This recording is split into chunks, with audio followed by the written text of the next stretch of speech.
Solzhenitsyn said famously, one man who stops lying can bring down a tyranny. And we've seen examples of that. I would say Gandhi did that to some degree. Martin Luther King did that to some degree. Solzhenitsyn certainly did that to a great and remarkable degree. And so these things clearly happen. And one word of truth will outweigh the whole world. It's like, well, how can it not? Because the truth is immutable and final. You have to censor truth. Mm-hmm. But it's also the case that an unjust ruler can cause enormous destruction to innocent people. So, I don't think we have to conclude that they're all. But he can't do it alone. Not right. An unjust ruler alone. His point is right. There can still be innocent victims within the collective, which is why it shouldn't be collective. I don't believe there would have been a Holocaust without Hitler. I believe many Germans are guilty, not all, but many. But I do believe that Hitler made the Holocaust possible. I think they would have called forth another Hitler. With regard to a Holocaust or with regard to World War II? They're not the same things. It wouldn't have been the same Holocaust, right? So one of the things I really learned from Jung, because he studied Hitler in great detail and what he accomplished, let's say. So Hitler was a very powerful orator, but he was also a very powerful listener. And Hitler was resentful for a variety of reasons, and he was also obsessed with order and disgust. He's a very strange person. So he had his particular idiosyncrasies that made the Holocaust what it was. But then when he spoke to people, he was like a comedian in the negative sense. So I think I told you guys this story the other day. Jimmy Carr, the comedian, before he goes out on his world tours, he goes and does 50 shows, and he tries out his new material, and all comedians do this. And he tells jokes, and some jokes no one laughs at, so he gets rid of those. But the jokes that people laugh at, he keeps. Mm-hmm. And so Hitler spoke spontaneously, and he watched the crowds. And every time the crowd went roar, he'd think, yes, one. And then the crowd would roar about something else, he'd think, two. And soon everything he said made the crowd roar. And the crowd is a conscienceless mob. And so the conscienceless mob called out the devil in Hitler. Why? Well, the Germans were angry. Well, why? Well, World War I, there were brutalized men everywhere, the Versailles Treaty, the absolute collapse of the economy, their wounded pride. They had reasons to be bitter and nihilistic. And so there was a deep longing for a target, a reason, an external reason. It was the Jews, it was the Gypsies, it was the people who were different. They're responsible for this.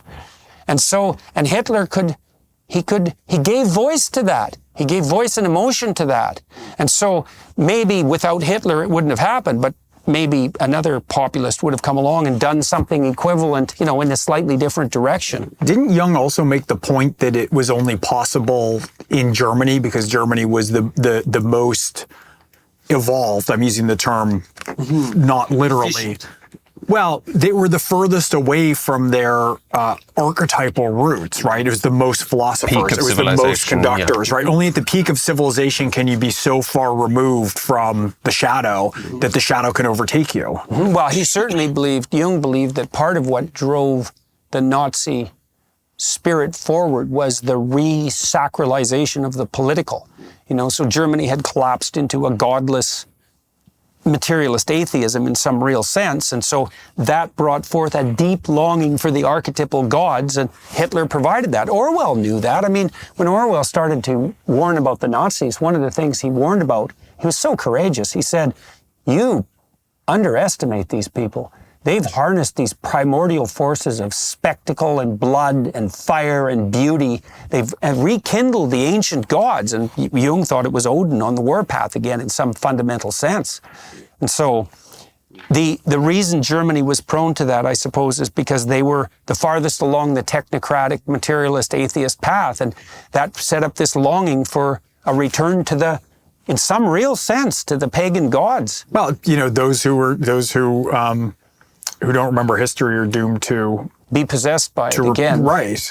And in some ways, it's like the Nazis knew this. It's not like they didn't play with pagan imagery constantly. Absolutely, the iconography is very clear. But it doesn't work if you're close to real pagan industry, if it's still interwoven in your life, if you still have, your roots go all the way down into archetypes and ritual. Well, and I suppose the Germans, in some sense, would have been most prone to the temptations of the Luciferian intellect too, because That's right. they were extremely successful in their towers of Babel. The figure of Faust looms very large in German art and literature, obviously from Goethe onwards. But the Mephistophelian pact is just really fundamental to German culture and German consciousness. You sell your soul to the devil, not so much for knowledge in some sense, but for power, right? And that can be technological power, but it's not knowledge. It's, and it's, all the other things that were being promised in the late 20s and early 30s in Germany, absolutely, yeah. But artistic power, peace. and it was the power in the elites. It was in the arts. It was in philosophy. It was in music composition. It was in everything. You could also see that, given that Germany, in some sense, was at the pinnacle of that civilization, the fact that they were so profoundly defeated and then humiliated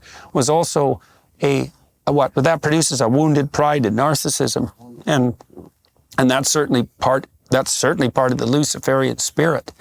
So, but that idea. Look, here's a good example of that. So when police were interviewing children when they were investigating the satanic daycare accusations back in the 1980s, the children would come up with absolutely hair-raising tales of satanic ritual abuse, like young children. You think, well, where did they get that? Well, often what would happen was that a child with a mother who is a paranoid schizophrenic or bordering on it would start to get delusional about what people might have been doing to her child when she left them in the daycare. Now, she was guilty because she left them in the daycare. And now she's wondering, oh, well, I left my children with strangers. What could they be up to? And then because she was bordering on psychosis, she'd have these incredible delusional fantasies.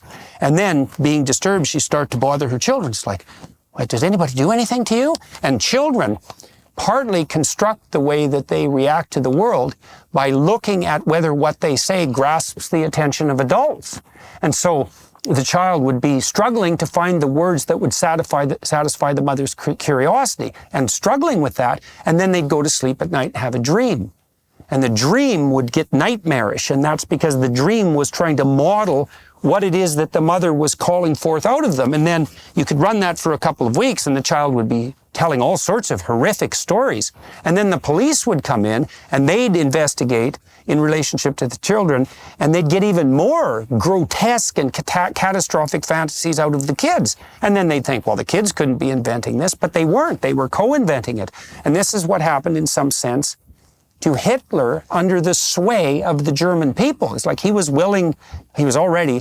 his flaws, many of them, right? Many, wounded narcissism being not paramount among them, because he was also very orderly and disgust sensitive.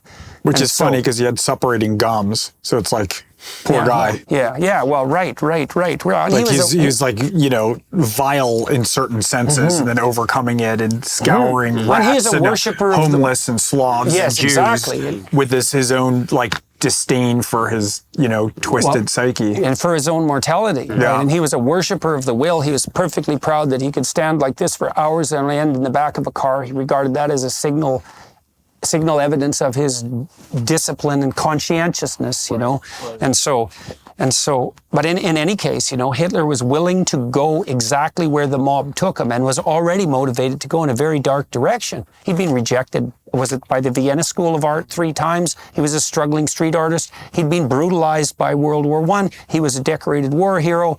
I think he was the only survivor of part of his platoon because a grenade blew up all of his friends when he was off doing something peripheral.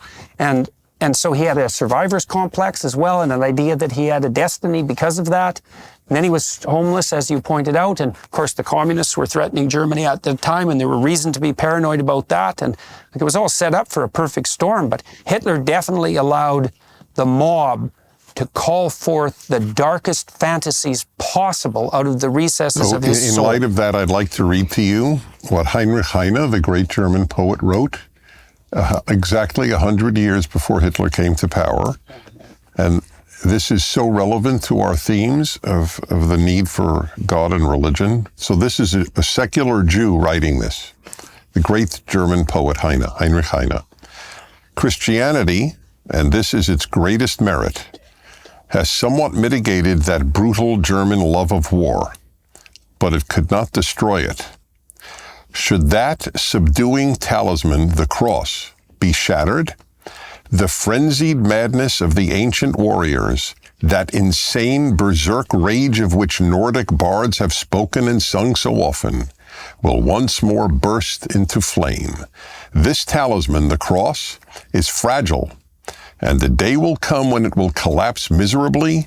Then a play will be performed in Germany, which will make the French Revolution look like an innocent walk in the park.